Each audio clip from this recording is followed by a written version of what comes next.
Nasawi ang isang 38 years old na lalaki matapos umanong saksakin ng kanyang live-in partner sa isang boarding house sa San Mateo nitong gabi ng ika-3 ng Agosto. Batay sa inisyal na investigasyon, bago ang insidente magkasamang nagiinuman ang biktima at ang suspect at iba pa nilang kasamahan sa isang birthday celebration sa boarding house. Ayon sa may-ari ng boarding house, sinabi nitong maayos pang samahan ng mga nagiinuman at magkahiwalay pa ang grupo ng mga lalaki at babae habang nagkakasiyahan. Matapos ang inuman at makaramdam umano ng kalasingan, nagtungo ang biktima sa kanilang silid upang magpahinga. Makalipas ang ilang sandali, sinundan umano ito ng kanyang live-in partner at doon naganap ang pananaksaka.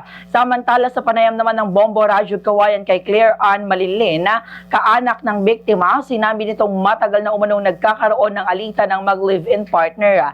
Ayon sa kanya, na-discover umano ng biktima na may katsata na ibang lalaki ang suspect na naging ugat ng kanilang madalas na pagtatalo. Ginit nito na hinintay umano ng suspect na makatulog ang biktima bago ito sinaksaka. Sa kabila ng tinamong saksak sa dibdib, nakalabas pa umano ng silid ang biktima at nakalakad patungo sa isang eskinita malapit sa boarding house kung saan ito humingi ng tulong sa kanilang mga kasamahan bago tuluyang bumagsak. Agad naman itong isinugod sa ospital, ngunit idineklarang dead on arrival.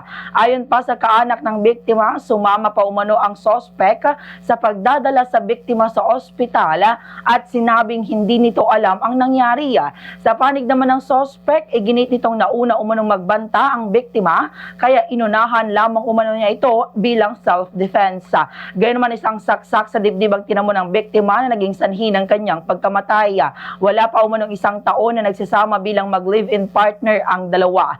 Desidido naman ang pamilya ng biktima na magsampa ng kaso laban sa suspect at iginiit na wala silang balak makipag-areglo habang nagpapatuloy ang investigasyon ng mga otoridad sa insidente. Ganito ang bahagi ng pahayag ni Ginang Claire Ann Malilin. May alitan po kasi sila. Alitan sa away. Hanggang sa tumagal, naiyak ko. Hanggang sa tumagal, yung alitan na yon, nahuli siya ng pamangkin ko na may kachat na ibang lalaki.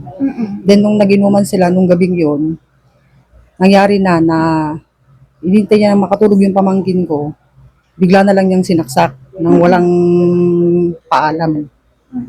Ngayon, tumakbo yung pamangkin ko sa labas, humingi ng tulong na itakbo sa ospital. Tapos, lumabas yung babae, na tinawag niya pang lab, yung pamangkin ko, kung ano ang nangyari. Tinakbo niya ng ospital, sumama pa yung babae sa ospital mismo. Sa Radyo Bombo!